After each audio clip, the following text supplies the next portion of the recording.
ముందుగా కొమ్మూరు ప్రతాప్ రెడ్డి అన్నది ఇలా జన్మదినం.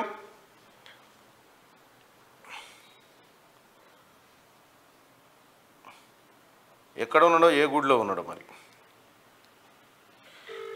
ప్రతాప్ రెడ్డి అన్న మీరు మరిన్ని జన్మదినాలు ఇలాగే జరుపుకోవాలని మనసారా కోరుకుంటా ఉన్నాం. మొన్న పల్లా రాజేశ్వర రెడ్డి మీద కొద్ది తేడాతో పల్లా రాజేశ్వర రెడ్డి గెలిచింది కూడా 18,000 దొంగోట్లు క్రియేట్ చేసినట్టు ఎమ్మెల్సీ ఎన్నికలు 17,000 దొంగోట్లు. అన్నా నమస్తే, జన్మదిన శుభాకాంక్షలు. మీరు నాతో పాటు లైవ్ లో ఉన్నారు.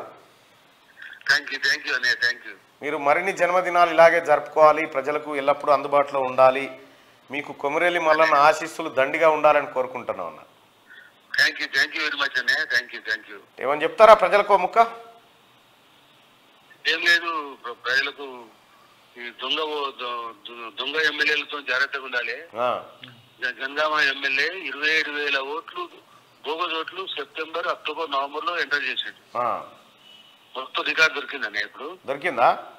మొత్తం రికార్డు దొరికింది. సేమ్ ఎమ్మెల్సీ ఎన్నికల్లో నా అప్పుడు కూడా ఇవే దొంగోట్లు 27,000 ఓట్లు 3 నెలలు ఎట్లా నమోదైతాయి నాకు కొత్తవి.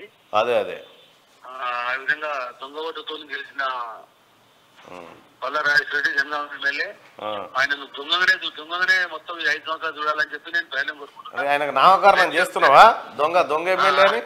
100% దొంగ ఎమ్మెల్యే పల్లా రాజేశ్వర రెడ్డి. ఆయన నిక్నేమ్ దొంగ ఎమ్మెల్యేనే. ఎక్కడికి పోయినా కానీ దొంగ ఎమ్మెల్యే వచ్చిందని చెప్పి ఆయనకు పిలవాలి. నామధేయం దొంగ ఎమ్మెల్యే ఈ రోజు నుండి. మన ప్రేక్షకులందరూ కూడా నూతన సంవత్సర శుభాకాంక్షలు తెలియజేయండి. థ్యాంక్ యూ అన్న. మీకు, మీ కుటుంబానికి, మీ అభిమానులందరికీ కూడా ధన్యవాదాలు. అది కొమ్మూరు ప్రతాప్ రెడ్డి అన్న పల్లా రాజేశ్వర రెడ్డికి పేరు పెట్టిండు దొంగ ఎమ్మెల్యే అని. మనం బతికేంత పల్లా రాజేశ్వర రెడ్డి బతికేంత మొత్తం దొంగోట్లు క్రియేట్ చేసాడే.